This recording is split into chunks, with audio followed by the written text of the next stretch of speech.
आज हम पढ़ेंगे पवन दूती कविता, जिसके रचयिता श्री अयोध्या सिंह उपाध्याय हरिऔध जी हैं।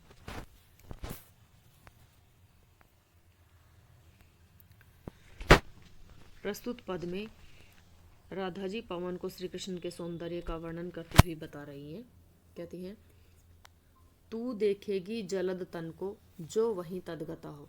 कहती है कि हे पवन, जब तू मथुरा नगर में पहुंचेगी तो तुझे वहां बादल के समान श्याम रंग वाले, जलद तन का अर्थ है बादल के समान श्याम रंग वाले, सांवले शरीर वाले श्री कृष्ण दिखाई देंगे। होंगे लोने नयन उनके ज्योति उत्कीर्णकारी। कहती हैं कि उनके नेत्र अत्यधिक आकर्षक एवं फैले हुए हैं। उत्कीर्णकारी का अर्थ क्या है? फैले हुए हैं, अर्थात उनके नेत्रों से अपूर्व ज्योति फैल रही होगी। उनके सुंदर मुख मुद्रा होगी वर वदन की। कहती हैं कि उनके वर का अर्थ है श्रेष्ठ, वदन मुख की, मुद्रा कैसी होगी? मूर्ति सी, सौम्यता सी। मूर्ति सी का अर्थ है कि मूर्ति के समान उनके मुख की मुद्रा सौम्यता, सौम्यता का अर्थ है सुंदर होगी, कि उनके सुंदर मुख की मुद्रा ऐसी होगी कि मानो वह सुंदरता की साक्षात मूर्ति हो। सीधे सीधे वचन उनके सिक्त पीयूष होंगे। और कहती हैं कि सीधे सीधे वचन उनके, कि जो सीधे सीधे वचन उनके मुख से निकल रहे हैं वो ऐसे होंगे मानो सिक्त पीयूष होंगे। सिक्त मतलब सिंचित, पीयूष अमृत से, कि उनके मुख से निकलने वाले शब्द बहुत ही अमृत के समान सिंचित होंगे। अगला पद है, नीले कंजों सदृश उनके गात की श्यामता है। नीले कंजों, नीले का अर्थ है नीला और कंजों का अर्थ है कमल के, कि नीले कमल के सदृश का अर्थ है समान। उनके गात की श्यामता है, गात का अर्थ है शरीर, की श्यामता का अर्थ है सांवला रंग, कि नीले कमल के समान उनका शरीर सांवले रंग का है। पीला प्यारा वसन कटी में पहनते हैं फबीला। और कहते हैं कि पीला प्यारा वसन, वसन का अर्थ है वस्त्र, कटी कमर में, कि उन्होंने अपने कमर में जो पीले रंग का वस्त्र पहना हुआ है वो कैसा है? उन पर पहनते फबीला है का अर्थ है, फबीला का मतलब सुंदर लगता है, सुशोभित हो रहा है, कि उनके शरीर के ऊपर पीला वस्त्र अत्यधिक सुशोभित होता है। छूटी काली अलख मुख की कांति को है बढ़ाती। और कहती हैं कि उनके अलग मुख की, अलग का अर्थ है बालों के लटे, मुख, मुख के ऊपर, की मुख के ऊपर जो बालों के लटे, छूटी काली, काले रंग की जो लटे लटकी हुई हैं वो उनके शरीर की, कांति का अर्थ है चमक को बढ़ाती हैं, कि उनके शरीर की चमक को और अधिक बढ़ाती हैं। सैद वस्त्रों में नवल रत्न की फूटती सी प्रभा है। इसमें कहते हैं कि इससे सैद वस्त्रों का अर्थ है कि सुंदर वस्त्र में उनके नवल तन की, नवल का अर्थ है नए, शरीर की फूटती सी प्रभा है। ऐसा लगता है कि प्रभा का अर्थ है चमक, कि इन सुंदर वस्त्रों में उनके शरीर की चमक फूटती हुई सी दिखाई दे रही है, अर्थात पीले रंग के वस्त्र उनके शरीर पर अत्यधिक सुशोभित हो रहे हैं। अगला पद है, सांचे ढाला सकल वपू है दिव्य सौंदर्य वाला। कहती हैं कि उनका जो शरीर है वो कैसा है? मानो सांचे ढला, सांचे में ढला हुआ है, सकल मतलब संपूर्ण, वपु शरीर, कि उनका पूरा शरीर एक सांचे में ढला हुआ है, दिव्य सौंदर्य वाला, और जो अत्यधिक ही दिव्य का अर्थ है पवित्र सौंदर्य वाला है। सप्त पुष्पों सी सुरभि उसकी प्राण संपुसी का है। और कहते हैं कि सप्त पुष्पों सी, सप्त पुष्पों का अर्थ है महापुरुषों के जैसी, सुरभि का अर्थ है सुगंध, उनकी प्राण संपोषिका, संपोषिका का अर्थ है पालन पोषण करने वाले, कि उनका शरीर जो है वो अत्यधिक ही सुगंधित है और उनके प्राणों को पोषित करने वाला है। दोनों कंधे वृषभ वर्षे हैं बड़े ही सजीले। और कहती हैं कि उनके दोनों कंधे वृषभ, वृषभ का अर्थ है बैल के समान, वर का मतलब है श्रेष्ठ, कि उनके कंधे बैल के समान मजबूत और बड़े ही हैं सजीले, और बहुत ही सजीले हुए हैं या बहुत ही सजे हुए सुंदर लग रहे हैं। लंबी बाहें कलब करसी शक्ति की पेटिका है। और कहती हैं कि उनकी जो लंबी बाहें हैं, दोनों बाजुएं हैं, वो कैसी हैं? कलब करसी, कलब का अर्थ है हाथी के समान, और कर का है सूंड की, कि हाथी की सूंड के समान उनकी बाहें लंबी हैं और ऐसा लगता है कि मानो उनकी बाजुएं कैसी हैं, शक्ति की पेटिका है, कि साक्षात वो शक्ति की पेटिका के समान लगती है, अर्थात बहुत ही शक्तिशाली है। अगला पद है, राजाओं सा मुकुट उनके राजता शीश होगा। और कहती हैं कि हे पवन, जब तुम देखोगी कि राजाओं सा मुकुट उनके, कि राजाओं के समान मुकुट उनके राजता सुशोभित होता होगा शीश सिर के ऊपर, कि उनके सिर के ऊपर राजाओं के समान मुकुट सजता होगा। कानों होगी सुललित छटा स्वर्ण के कुंडलों की। और कहती हैं कि उनके कानों की होगी सुललित छटा, सुललित का अर्थ है बहुत ही सुंदर, स्वर्ण के कुंडलों के, स्वर्ण का अर्थ है सोने के कुंडलों की, कि उन्होंने अपने कानों में जो स्वर्ण के सोने के कुंडल पहने हुए होंगे, उनकी छटा अत्यधिक ही सुशोभित होगी, सुंदर होगी। नाना रत्नों वलित भुज में मंजू केर होंगे। और कहते हैं नाना रत्नों, अनेक रत्नों से, वलित भुज में, कि उनकी भुजाओं में उन्होंने जो मंजू केर होंगे, मंजू केर का अर्थ है कि उन्होंने जो सुंदर बाजू, केयूर का अर्थ है बाजूबंद पहने होंगे, कि उन्होंने अपनी बाजुओं में जो बाजूबंद पहने होंगे वो अनेक रत्नों से सुशोभित होंगे। मोती माला कलित लस्ती कंबू से कंठ होगी। और कहती हैं कि उनके, कंबू का अर्थ है शंख के समान, कंठ, कंठ में, कि उनके कंठ में जो मोती माला, मोतियों की माला उन्होंने पहनी हुई होगी, वो बहुत ही सुशोभित होती होगी, अर्थात उनके शंख के समान सुंदर कंठ में मोतियों की माला सुशोभित होती होगी। अगला पद है, प्यारे ऐसे अपर जन भी जो वहां दृष्टि आवे, देवों के से प्रथित गुण से तो उन्हें चिन्ह लेना।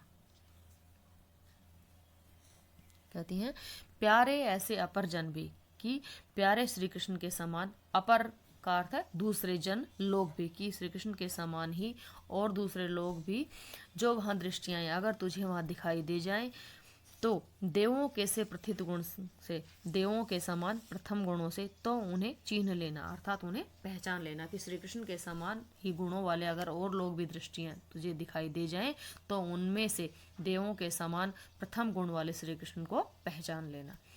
वे हैं थोड़े यद्यपि वह में। कहती हैं कि यद्यपि वो, वह का अर्थ है उम्र में कम है, थोड़े का अर्थ है कम, अर्थात कम आयु वाले हैं, लेकिन तेजशाली बड़े हैं, लेकिन वो अत्यधिक ही प्रभावशाली है।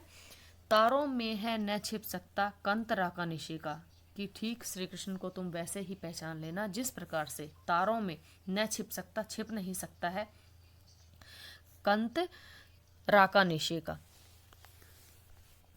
अर्थात कंत का अर्थ है चमक और निशा मतलब रात्रि में, रा का मतलब चंद्रमा को, कि जिस प्रकार पूर्णिमा की रात्रि में चंद्रमा की रोशनी जिस प्रकार से तारों में छिप नहीं सकती है, वैसे ही उन तेजस्वी लोगों के बीच में तुम श्री कृष्ण को पहचान लो। अगला पद है, बैठे होंगे जिस स्थल वहां भव्यता भूरी होगी। कहती हैं कि हे पवन, बैठे होंगे, कि जहाँ वो बैठे होंगे, जिस स्थल, जिस स्थान के ऊपर, जिस जमीन के ऊपर वो बैठे होंगे, वहाँ की भव्यता भूरी होगी। भव्यता का अर्थ है पवित्रता, भूरी होगी मतलब अत्यधिक होगी, कि जिस स्थल पर वो बैठे होंगे वो अत्यधिक ही पवित्र होगा। सारे प्राणी वदन लगते प्यार के साथ होंगे। और कहती हैं कि वहाँ पर जितने भी प्राणी होंगे, सारे प्राणी वदन मुख को लगते देखते होंगे, प्यार के साथ होंगे, प्यार के साथ में, कि वहाँ जितने भी प्राणी बैठे होंगे वो बड़े ही प्यार के साथ में उनके मुख को देखते होंगे। पाते होंगे परम निधियों लूटते रत्न होंगे। और कहती हैं कि उनके मुख को देख करके या उनके पवित्र दर्शन करके पाते होंगे, मानो प्राप्त करते होंगे, परम निधि को, अत्यधिक, निधि का अर्थ है खजाने को, कि बहुत बड़ी निधि को वो प्राप्त करते होंगे, और लूटते रत्न होंगे, और उनके सद्गुणों रूपी रत्नों को लूट रहे होंगे। होती होंगी हृदय तल की क्यारियां पुष्पिता सी। और कहती हैं कि श्री कृष्ण के पावन दर्शन करके उनके हृदय तल की क्यारियां पुष्पिता सी, अर्थात उनकी क्यारियों में, हृदय रूपी क्यारियों में सद्भाव रूपी फूल खिल रहे होंगे, या श्री कृष्ण के दर्शन करके उन्हें अत्यधिक लाभ प्राप्त हो रहा होगा। अगला पद है, बैठे होंगे निकट जितने शांत और शिष्ट होंगे। कहती हैं कि श्री कृष्ण के समीप जितने लोग भी बैठे होंगे वो शांत और शिष्ट स्वभाव वाले होंगे या सभ्य लोग होंगे। मर्यादा का सकल जन को ध्यान होगा बड़ा ही। और कहती हैं कि मर्यादा का सकल जन को, संपूर्ण लोगों को, सकल का अर्थ संपूर्ण, कि वहाँ पर जितने भी लोग बैठे होंगे सभी लोगों को मर्यादा का ध्यान होगा बड़ा ही, बहुत ही ध्यान होगा। कोई होगा न कह सकता बात दुर्वत्ता की। वहाँ जितने भी लोग बैठे होंगे वो कोई भी ऐसी बात नहीं कह सकते होंगे। दुर्वत्ता का अर्थ है बुराई वाले, कि कोई भी बुराई वाली बात वो नहीं कहते होंगे। पूरा पूरा हृदय सबके शाम आतंक होगा। और कहती हैं कि पूरा पूरा हृदय सबके हृदय में पूर्ण रूप से शाम आतंक, शाम का आतंक होगा, शाम का डर होगा उनके हृदय में, इसलिए वो कोई भी बुरी बात नहीं कह सकते। अगला पद है, प्यारे प्यारे वचन उनसे बोलते शाम होंगे। कहती हैं कि श्री कृष्ण उनसे बहुत ही प्यारे प्यारे वचनों के साथ में बोलते होंगे। फैली जाती हृदय उनके हर्ष की बेली होगी। और उन वचनों को सुन करके फैलती जाती होगी हृदय उनके हर्ष की बेली होगी। अर्थात हर्ष का अर्थ है प्रेम की, बेली बेल, कि उनके हृदय में प्रेम की बेल फैली जाती होगी। देते होंगे महत्व गुण वे देख के नैन कोरो। और कहती हैं अपने नयन कोरों, आँखों के कोनों से देख करके उनको वो महत्व गुण, महान गुण देते होंगे। लोहा को छू कलित कर से स्वर्ण होंगे बनाते।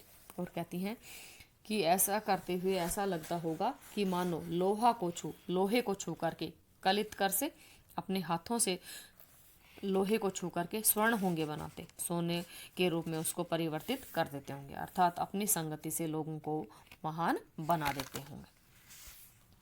अगला पद है, सीधे जाके प्रथम ग्रह के मंजू उद्यान में तू। कहती है कि हे पवन, तुम सीधे जाकर के प्रथम ग्रह के कि सबसे पहले तुम उनके घर में जाकर के मंजू उद्यान में, मंजू का अर्थ है सुंदर, सुंदर उद्यान में ही जाना, कि पहले सबसे पहले तो उनके घर के सुंदर उद्यान में जाना। जो थोड़ी भी तपन तन हो, कि अगर तुम्हारे, तपन का अर्थ है कष्ट या पीड़ा, तन शरीर में, कि तुम्हारे शरीर में अगर थोड़ी सी भी कष्ट हो या पीड़ा हो तो सिक्त होके मिटाना। तू वहाँ सिक्त सिंचित होकर के उसको मिटा लेना, अपनी थकान को दूर कर लेना। निर्धुली हो सरस रज से। और कहती है कि अपने आप को निर्धुली, धूल रहित कर करके, सरस रज से, अर्थात सरस का अर्थ है रस वाले, रज मिट्टी से, कि अपने आप को वहाँ की मिट्टी में तू संलिप्त कर लेना। पुष्प के लिप्त होना, पुष्प फूलों में लिप्त हो जाना, कि अपने आप को तो सबसे पहले धूल रहित करना और फिर वहाँ के फूलों के पराग में लिप्त हो जाना। पीछे जाना प्रिय सदन में। और कहती हैं फिर उसके बाद में तुम पीछे जाना, पीछे पीछे जाना प्रिय सदन में, प्रिय के घर में तुम पीछे पीछे प्रवेश करना।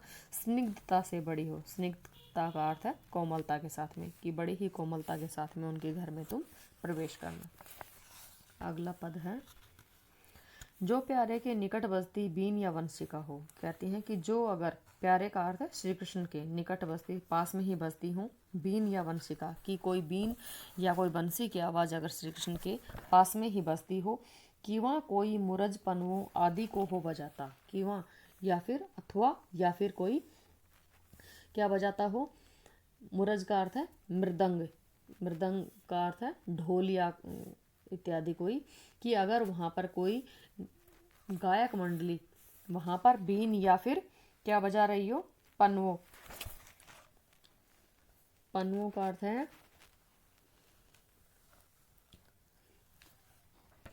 पनवों का अर्थ मुरली से है, आदि को हो बजाता है, कोई बजा रहा हो, या गाती हो मधुर स्वर से मंडली गायकों की, या फिर कोई गायकों की मंडली मधुर स्वर से वहाँ गीत गा रही हो। होने पावे न स्वर लहरी अल्प भी हो विपन्ना। कहती हैं कि तेरे पवन के माध्यम से होने न पावे, नहीं होने पाए, स्वर लहरी, उनकी स्वर लहरी, अल्प भी, थोड़ा सा भी, विपन्ना, विपन्ना का अर्थ है कमजोर, अर्थात उनकी स्वर लहरी में थोड़ा सा भी किसी भी प्रकार की बाधा न पहुंचने पाए, इस बात का तुम ध्यान रखना। अगला पद है, जाते ही छू कमल दल से पाँव को पूत होना, काली काली अलग मृदुता से कपोलों हिलाना।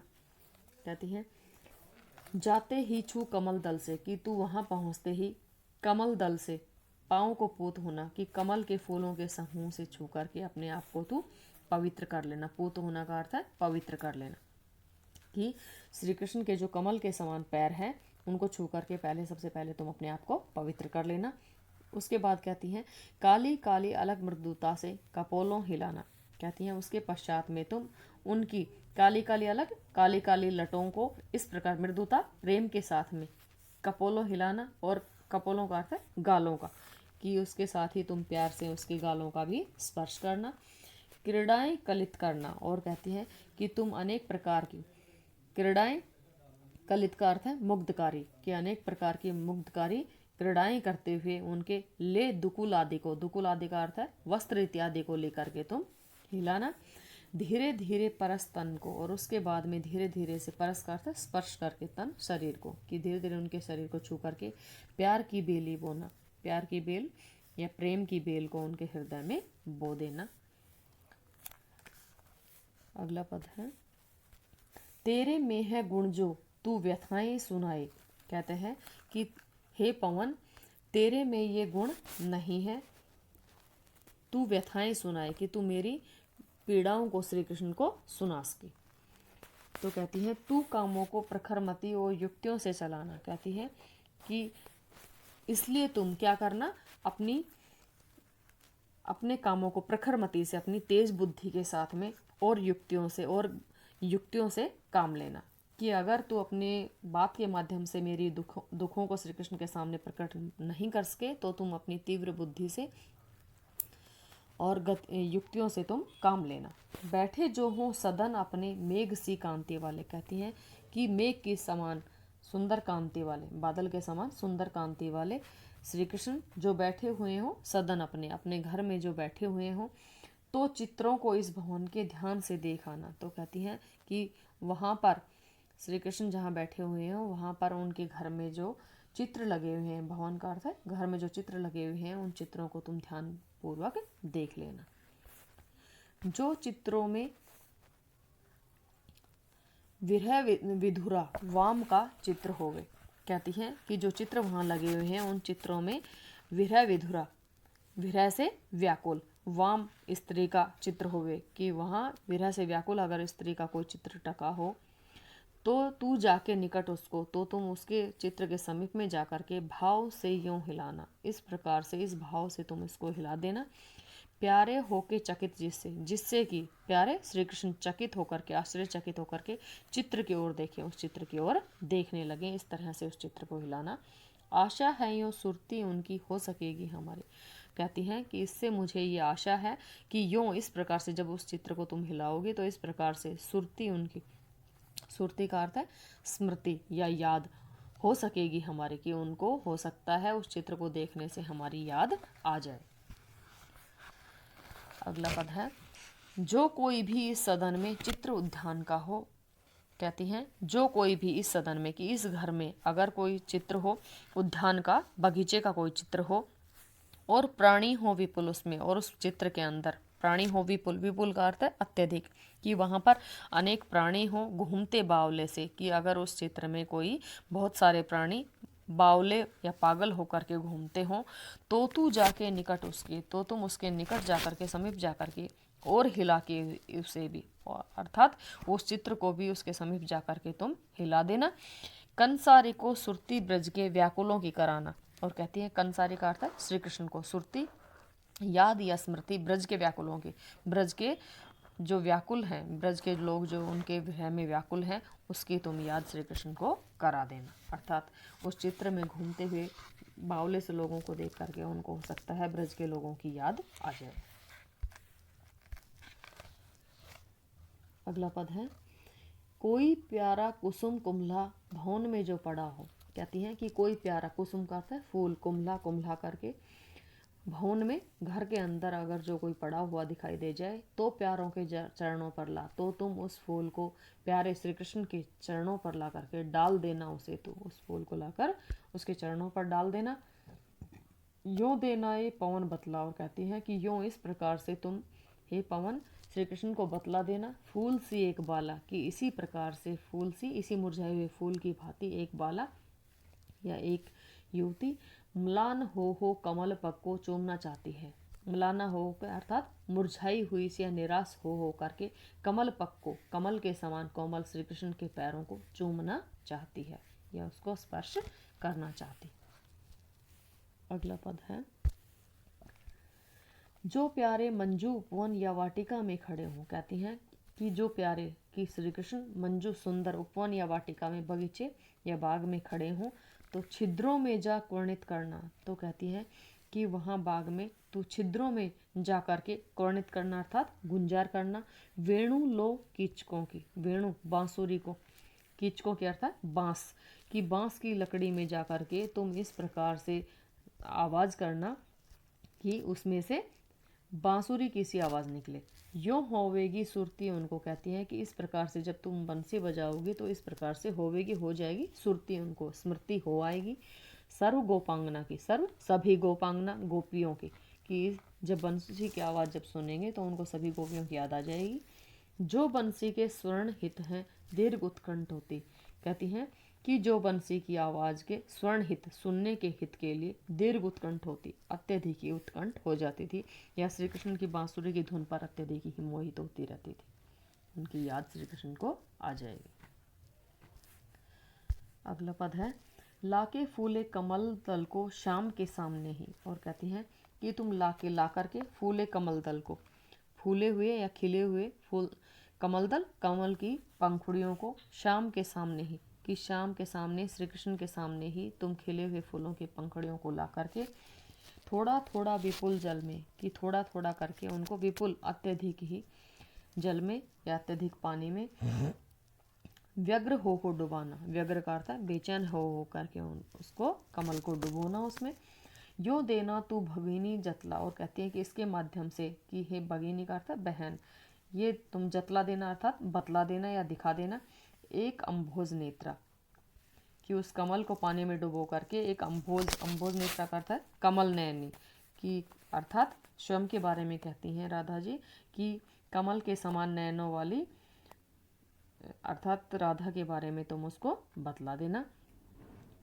आँखों को हो विरह विधुरा बारी में वो बरती है, अर्थात कि वो कमल के समान नेत्रों वाली अपनी आँखों को विरह विधुरा, तुम्हारे विरह में व्याकुल हो करके बारी में बोरती है, अर्थात पानी में डुबोती रहती है, अर्थात उसकी आँखों से सदा ही आंसू निकलते रहते हैं या तुम्हारी याद में वो हमेशा रोती रहती है। अगला पद है, धीरे लाना वहन करके नीप का पुष्प कोई। और कहती हैं कि तू धीरे धीरे से वहन करके ढोकर के लेकर आना, नीप का पुष्प कोई, कि तू, नीप का अर्थ है वृक्ष, कि वृक्ष का कोई फूल तुम अपने साथ में ढोकर के लेकर आना और प्यारे के कमल दृक्ष के सामने लड़ डालना। और कहती है कि उस फूल को तुम प्यारे के श्री कृष्ण के कमल दृक्ष के, कमल के समान नेत्रों वाले, दृक्ष का अर्थ है नेत्रों वाले के सामने लड़ डालना, उस फूल को ला करके डाल देना। यो देना तू प्रकट दिखला। और इस तरह से तुम प्रकट दिखला, सामने दिखला देना। नित्य आशंकिता हो, आशंकिता का अर्थ है संदेह युक्त होना या भयभीत होना, कि नित्य ही भयभीत होती रहती है। कैसे होती विरहवश में नित्य रोमांचित हूँ। और कहती हैं कि कैसे मैं विरहवश, विरह के अधीन होकर के नित्य रोमांचित, कि नित्य ही या रोजाना ही रोमांचित बनी रहती। अगला पद है, बैठे नीचे जिस विटप के श्याम हो तू उसी का, कि जिस विटप का अर्थ है वृक्ष के नीचे श्याम श्री कृष्ण बैठे हों, कोई पत्ता निकट उनके नेत्र के लिए हिलाना। कहती हैं उस वृक्ष के किसी पत्ते को उस उनके नेत्र के समीप ला करके उस पत्ते को हिलाना। यो प्यारे को विदित करना। और इस प्रकार से तुम, प्यारे का अर्थ है श्री कृष्ण को विदित करना, जता देना या दिखा देना, चातुरी से दिखाना, अपनी चतुराई के साथ में तुम ये दिखा देना और बतला देना कि मेरे चिंता विजित चित्त का क्लांत हो कांप जाना, कि मेरे चिंता, मेरे द्वारा, चिंता द्वारा विजित चित्त का, विजित मतलब जीते गए चित्त का, हृदय का, क्लांत हो कांप जाना, कि किस प्रकार से, क्लांत का अर्थ है व्याकुल हो करके कांप जाना, कांपता रहता है, कि मेरा हृदय जो चिंता द्वारा जीता गया है वो किस प्रकार व्याकुल हो कांप रहा है। अगला पद है, सूखी जाती मलिन लतिका जो धार में पड़ी हो। कहती हैं कि जिस प्रकार से सूखी जाती हुई मलिन मैली या मुरझाई हुई लती का बेल, कि जिस प्रकार से कोई मुरझाई हुई बेल यूं धार में पड़ी हो, सॉरी धार नहीं धरा है, धरा में पड़ी हो अर्थात पृथ्वी पर पड़ी हुई हो, तो तू पाँव निकट उसको, तो तुम उसको पाँव के निकट, श्री कृष्ण के पैरों के निकट श्याम के ला गिराना, कि श्री कृष्ण के पैरों के निकट उस तुम बेल को ला करके गिरा देना। यो सीधे तू प्रकट करना प्रीति से वंचिता हो, और कहती हैं कि इस प्रकार से तुम सीधे ही ये प्रकट कर देना प्रीति से वंचिता हो, कि प्रीति प्रेम से वंचिता हो, वंचित हो करके मेरा होना अति मलिन, और कि मैं किस प्रकार से उनके प्रेम से वंचित होकर के अत्यधिक ही मलिन हो गई हूँ और सूखते नित्य जाना, और नित्य ही सूखते हुए जा रही हूँ। अर्थात जिस प्रकार से बेल धरती पर पड़ी हुई सूख रही है, ठीक वैसे ही श्री कृष्ण के विरह में उनके प्रेम से वंचित होकर मैं भी नित्य ही सूखती और मलिन होती जा रही हूँ। अगला पद है, कोई पत्ता नवल तरु का पीत जो हो रहा हो। कहती हैं कि कोई पत्ता नवल तरु का, नए पेड़ का, पीत जो हो रहा हो, पीला हो रहा हो, तो प्यारे के दृग युगल के, तो कहती हैं कि प्यारे श्री कृष्ण के दृग युगल आँखों के, दोनों आँखों के सामने, लातू उसे तू उस आँखों के सामने लेकर आना, धीरे धीरे संभल रखना और उन्हें ये बताना, और धीरे धीरे उनके सामने तुम पत्ते को संभाल कर रखना और उन्हें इस प्रकार से बताना, पीला होना प्रबल दुख से, कि किस प्रकार से प्रबल दुख से, अत्यधिक दुख के साथ में ये पीला हो गया है। प्रोषिता लो हमारा, और इस तरह से तुम श्री कृष्ण को प्रोषिता लो, प्रोषिता नायिका की भांति बतला देना, कि किस प्रकार से, जिस प्रकार से विरह में व्याप्त नायिका जिस प्रकार पीली पड़ती जा रही है, उसी प्रकार से श्री कृष्ण के विरह में मैं अत्यधिक ही पीली पड़ती जा रही हूँ। अगला पद है, यों प्यारे को विदित करके सर्व मेरी व्यथाएं, कि यों प्यारे को, प्यारे श्री कृष्ण को विदित करके, जतला करके या दिखा करके, सर्व मेरी व्यथाएं, मेरी सारी व्यथाओं को, मेरी सारी पीड़ाओं को धीरे धीरे वहन करके, और कहती हैं धीरे धीरे वहन करके ढोकर के लेकर आना, पाँव की धूली लाना, कि उनके पैरों की धूल को अपने साथ में ढोकर लाना, थोड़ी सी भी चरण रज, कहती हैं कि उनके चरणों की जो थोड़ी सी भी, रज का अर्थ है धूल, लाना देगी हमें, तो कि तू मुझे अगर उनके चरणों की थोड़ी सी भी धूल नहीं ला कर देगी। कहती है, हाँ कैसे तो व्यथित चित्त को, हाय कैसे मैं अपने व्यथित चित्त को, दुखी हृदय को बोध में दे सकूंगी, अर्थात श्री कृष्ण के बारे में अपने आप को तसल्ली में दे सकूंगी। जो ला देगी चरण रज तो तू बड़ा पुण्य लेगी। कहती हैं कि हे पवन, अगर तू मुझे उनके चरण रज को, चरणों की धूल तू ला देगी तो तू बड़ा पुण्य लेगी, तो तू बहुत ही पुण्य को प्राप्त करेगी। पूता होंगी परम उसको, कहती हैं कि मैं बहुत ही पूता होंगी, पवित्र हो जाऊंगी, परम अत्यधिक ही उसको अंग में मैं लगा के, कि उनके चरणों की धूल को मैं अपने अंगों पर लगाकर अत्यधिक ही पवित्र हो जाऊंगी। पोतूंगी जो हृदय तल में, और कहती हैं कि उस धूल को अगर मैं अपने हृदय तल में पोतूंगी, वेदना दूर होगी, तो मेरी वेदना का अर्थ है पीड़ा दूर हो जाएगी। डालूंगी मैं सिर पर उसे, और अगर कहती हैं उस धूल को मैं अपने सिर पर डालूंगी और आंखों में ले मलूंगी, और उसको मैं अपनी आंखों में भी ले करके लगाऊंगी।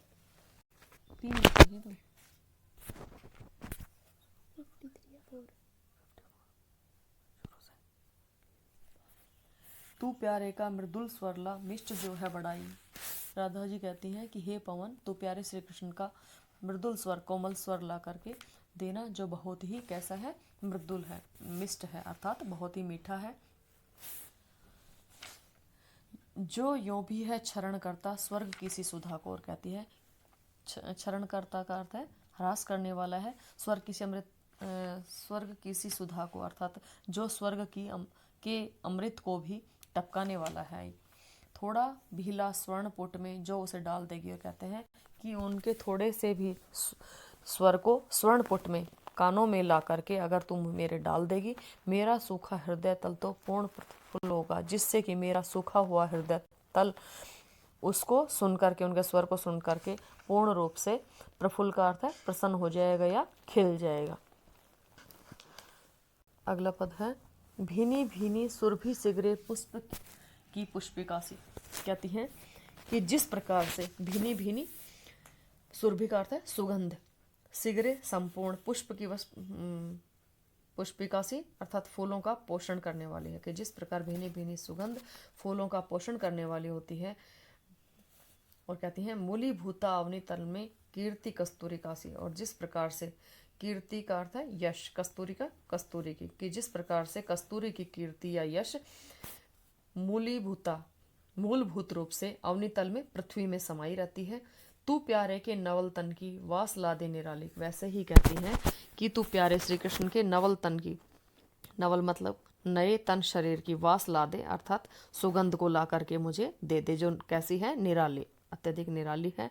मेरे उबे व्यथित चित्त में शांति धारा बहा दे, और कहती हैं कि मेरे इस उबे हुए या दुखी हुए व्यथित चित्त में, दुखी हृदय में शांति धारा को ला करके बहा दे या प्रवाहित कर दे।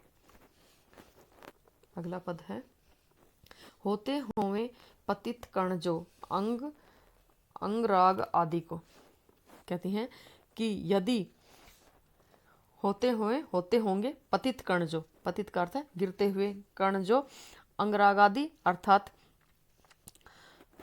श्वेत बिंदु आदि का एक कण भी धीरे धीरे वहन करके, कि तुम धीरे धीरे उसको ढो करके तू उन्हीं को जड़ा ला, कहती हैं उन्हीं को अपने साथ में तू माला के रूप में जड़ा कर ले आ।